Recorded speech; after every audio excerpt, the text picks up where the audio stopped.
problem, and Sri Aurobindo will tell us now about that problem. Okay. Hard is it to persuade earth nature's change? Mortality bears ill the eternal's touch. It fears the pure divine intolerance of that assault of ether and of fire.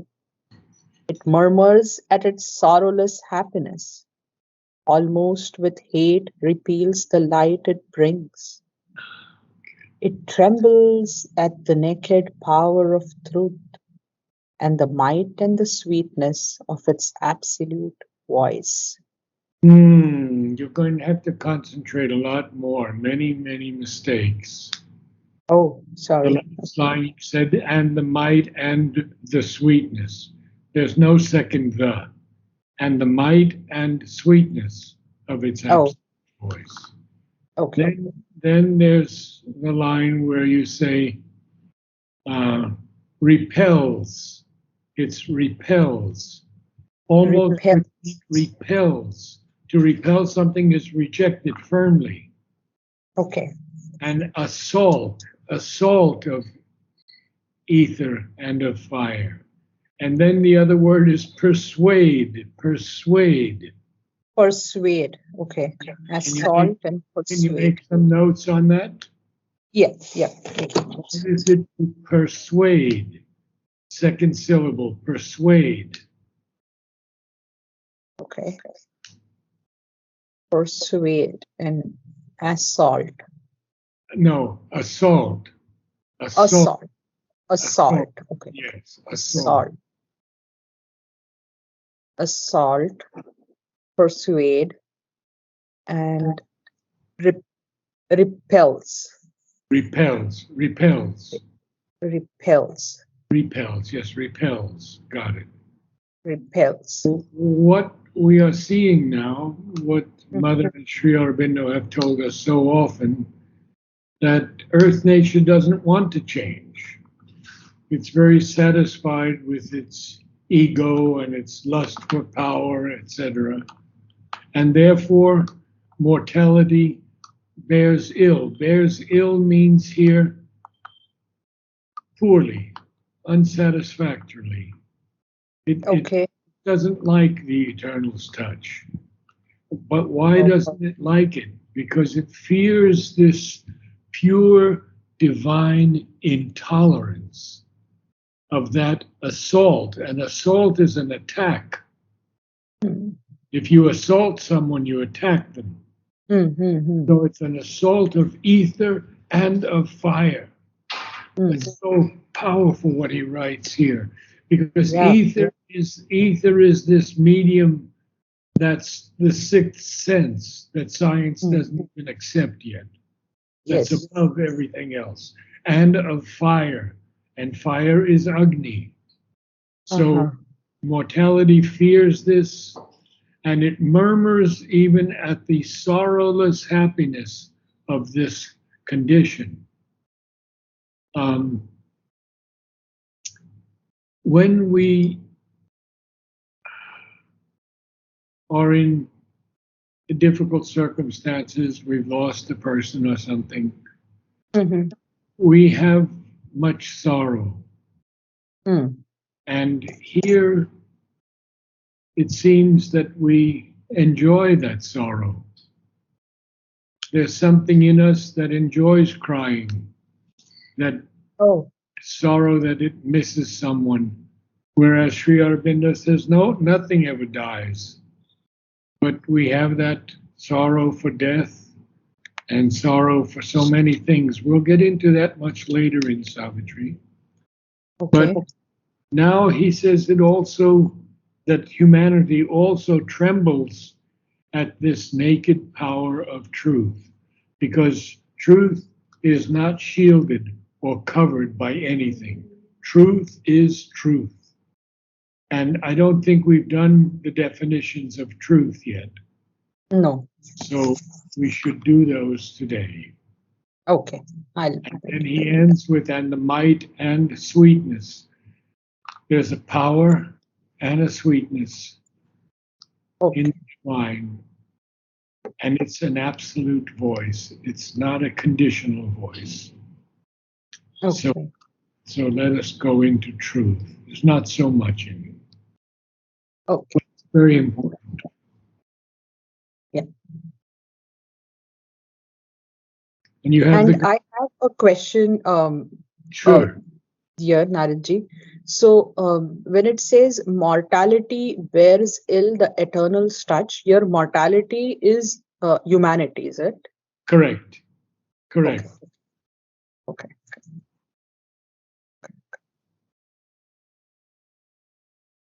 You have the definitions I Yes. said? Yeah, good. Very good. Because they'll be the easiest to find the big words. Yes. The pages for the big words. Indeed. Truth, Sri Aurobindo.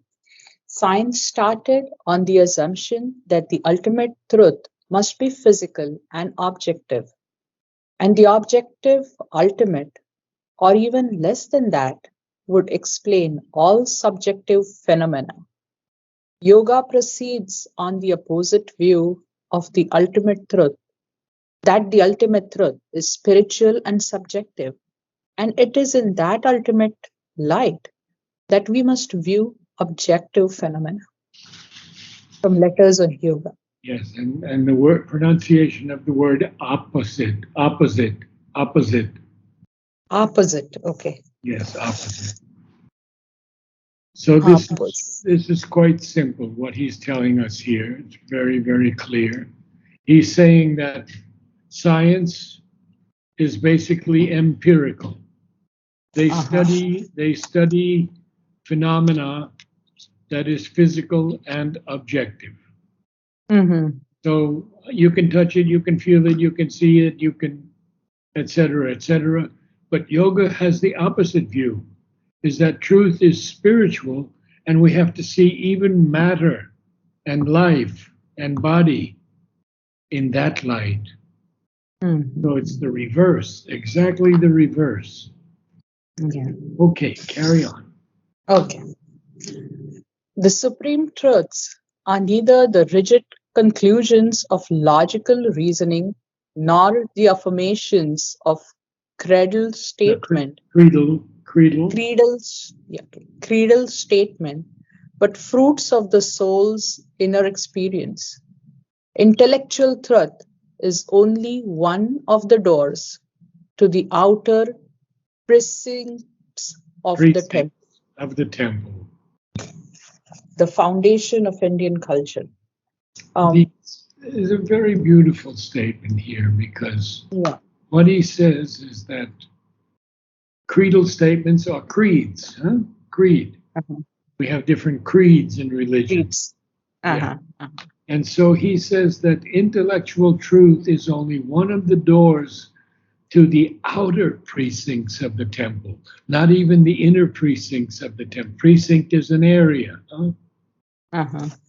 So you know that in the temples, the priests don't allow people to go but a certain distance. Right. And now Sri Aurobindo says that intellectual truth is just one of the doors to the outer precincts, not the inner precincts. Okay. Very beautiful. Okay, carry on. So, truth is the secret of life and power, the human cycle, the mother. The truth is something living, moving, expressing itself at each second, and it is one way of approaching the supreme. Collected Works of the Mother, Volume 15. See, she says it is one way, because there are many other ways. And Sri Aurobindo says one of the most important ways is through the psychic being and love. Oh, okay. Next. The truth is not linear but global. It is not successive but simultaneous. Therefore, it cannot be expressed in words. It has to be lived. Collected Works of the Mother, Volume 15. Mother is so clear. She just says it like it is. But I wanted to understand one thing here. It is not successive, but simultaneous. So, successive means it's not consecutive. Exactly. It's immediate. The truth, immediate, simultaneous, and it is not even linear like this, but it's global.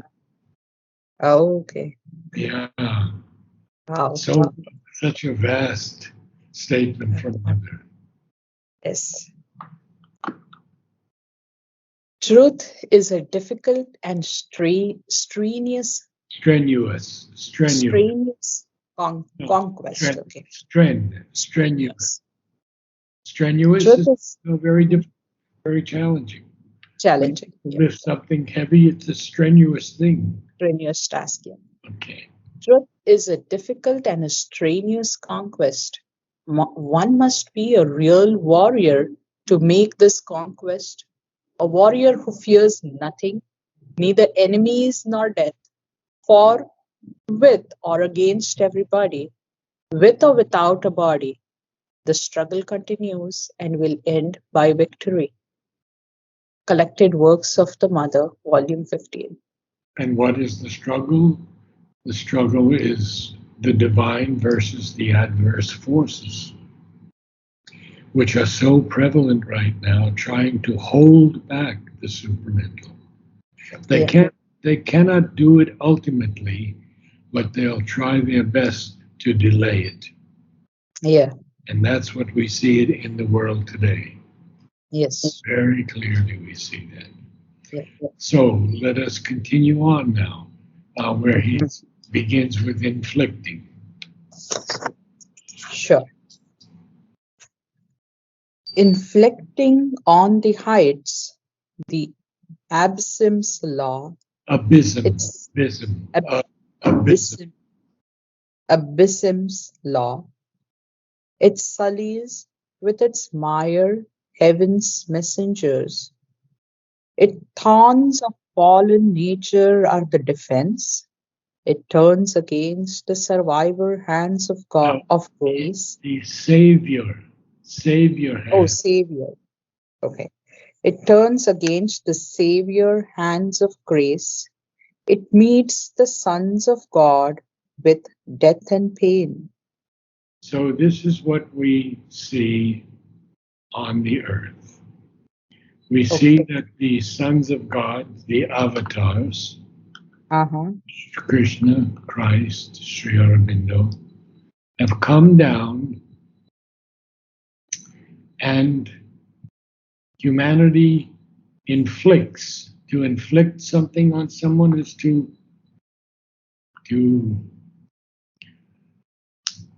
affect them severely. To force something on someone? To make them endure something. So it inflicts. It inflicts, it deals out something. It deals out on the heights the law of the depths, the abysm. So it inflicts on the heights the abysm's law. And then it sullies. To sully something is to mar it, to mar the purity of something. To make it, it sullies with its mire. Mire here is mud. So it. Mire means what, Naradji? I was not. Mire is mud. Mud. Okay, mire is mud. Okay. So it mars or it tarnishes with its fire the messengers of heaven. These messengers of heaven are the avatars and the vibhutis. And what does the earth do, or humanity? It inflicts on these messengers the law of the lowest, the abysm. And its thorns are the thorns of humanity. Thorns of fallen nature are the defense that it turns against the Savior hands of grace. We know that Christ was killed. We know that Krishna was killed. Sri Aurobindo had to give up his body. So these thorns of fallen nature are simply the defense that we turn against these savior hands of grace. Now, if you look up grace, maybe in the definition, I haven't done all of them on the definition, all the words, but I've done many of them. Okay. So maybe we can. In G, grace is not there, but I will look it up here. Yeah, but at 157 you have Godhead. Okay. So and 162 is guide. So grace is right in the middle of that. Right. Yeah. Got it. 159 only. There's grace. See how nice and easy, huh? Yes. Okay, carry on. Sure. Grace, Sri Aurobindo. Grace is something spontaneous which wells out from the divine consciousness as a free flow of its being. It is a power that is superior to any rule, even to the cosmic law. For all spiritual seers have distinguished between the law and grace. Yet it is not indiscriminate. Only it has a discrimination of its own which sees things and persons and the right times and seasons with another vision than that of the mind or any other normal power. A state of grace is prepared in the individual, often behind thick veils by means not calculable by the mind, and when the state of grace comes, then the grace itself acts. Letters on Yoga. So, but this, Sri Aurobindo is telling us here that the grace often is prepared in the individual, but it's prepared behind thick veils. And it works from within to allow us to grow in consciousness. And therefore, we cannot understand how the grace works. We can't make a formula for it. So carry on, there's much more. Okay.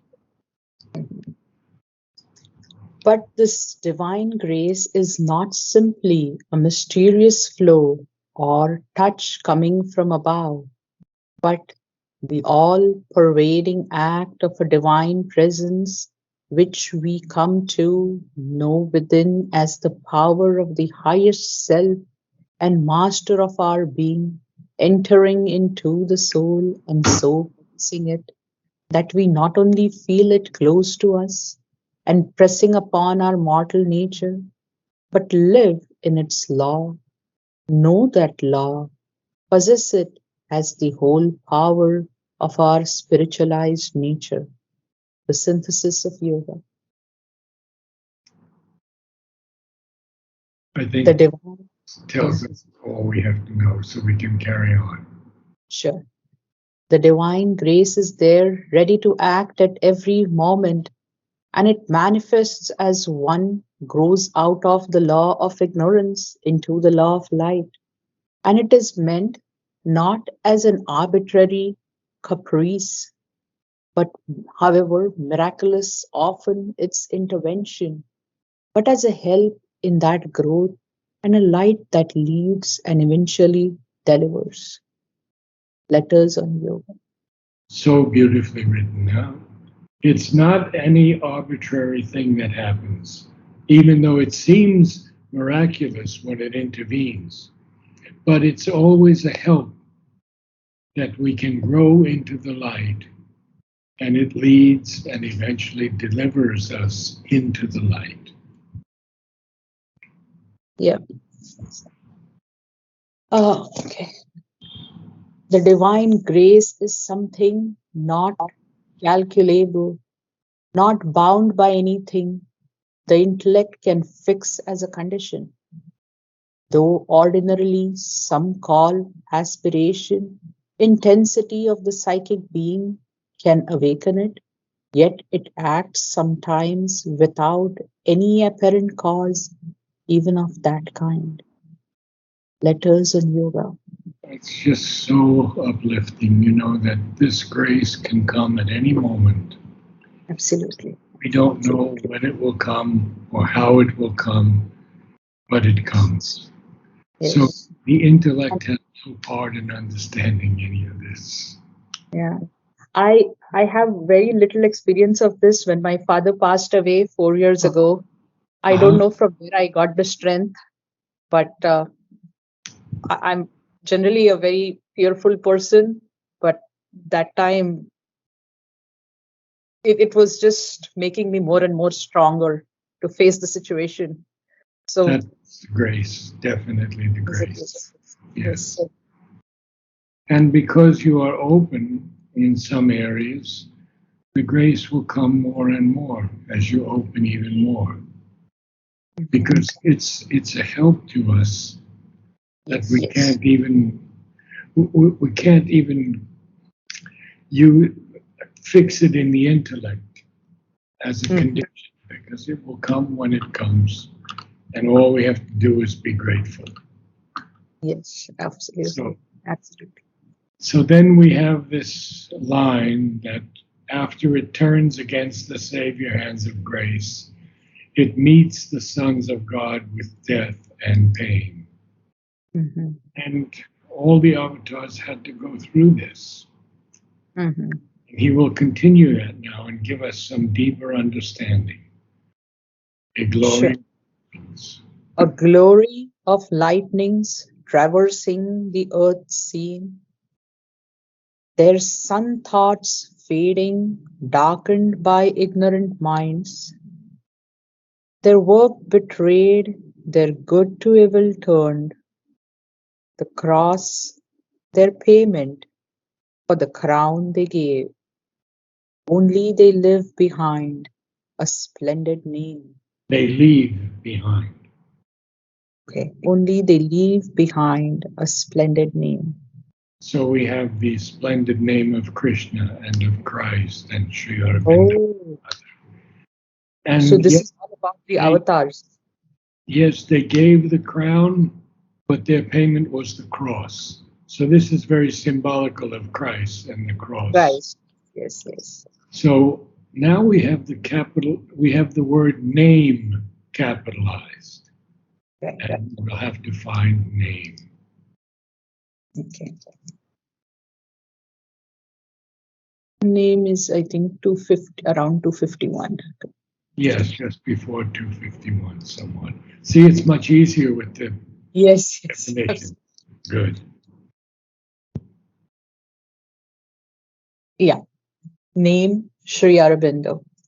Name, in its deeper sense, is not the word by which we describe the object, but the total of power, quality, character of the reality which a form of things embodies, and which we try to sum up by a designating sound, a known name, nomen.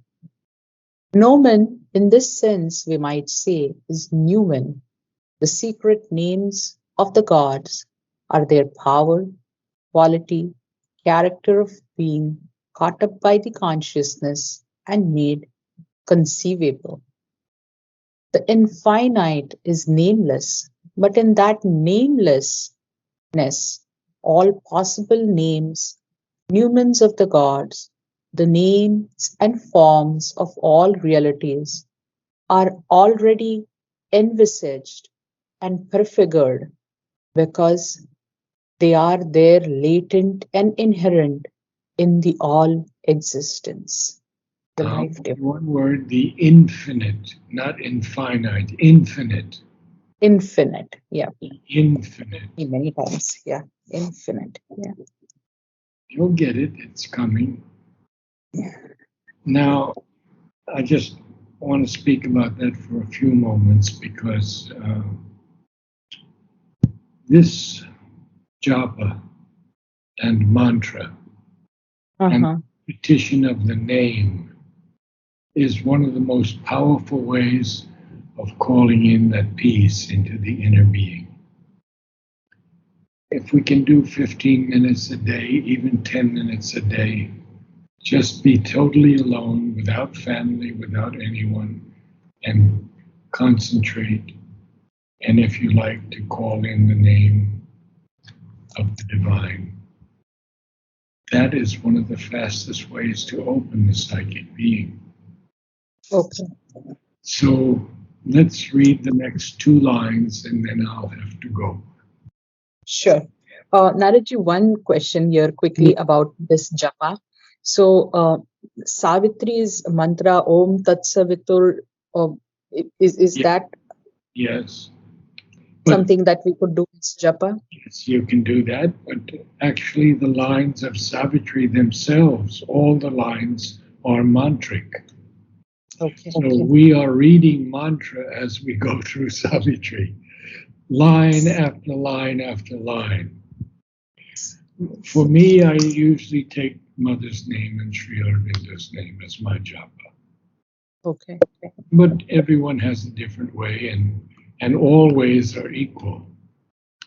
Because Sri Aurobindo says each one has his own path to the divine. Mm-hmm. He would never make it a rule or anything that anyone had to do anything specific. No creeds, no laws, no guidance even, just opening to the divine through the name, or very importantly, through the silence in the heart. Okay. That stillness, that silence will open the psychic very fast. So we do the last two lines and that completes this thought. Sure. A fire. Sure. Okay. A fire has come and touched men's hearts and gone. A few have caught flame and risen to greater life. Risen. Okay. Risen. Risen. The past tense of rise, risen. Oh, risen. Okay. So he does say that a fire has come, and we know that fire has come, that is Agni, and it has touched some of men's hearts, and then it has left. But a few have caught flame, and a few have risen to greater life. And then we'll see next week what else Savitri is going to do, and what she has. So, Naradji, in short, this is the presence of Savitri that is influencing the people and helping them move up to a greater life. And she is the daughter of the sun. Yes. And her father is the power of the horse, the great tapasya of effort. Ashwapati. Ashwapati, yes. Good. Okay. Thank you so much, Naradji. Thanks a lot. We had a good session, very good session. Thank you.